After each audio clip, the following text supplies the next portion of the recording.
Welcome. In this video I will show you how to reset input settings on JVC Smart TV.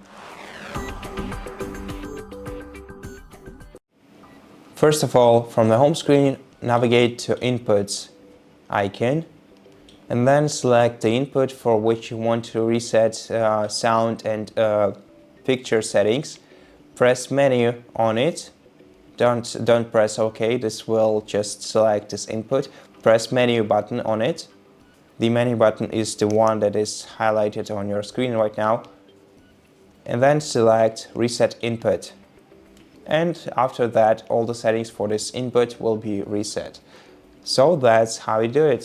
Thank you for watching this video. If you liked it, please consider subscribing to our channel. Leave us a like in the comment below, and I'll see you in the next one.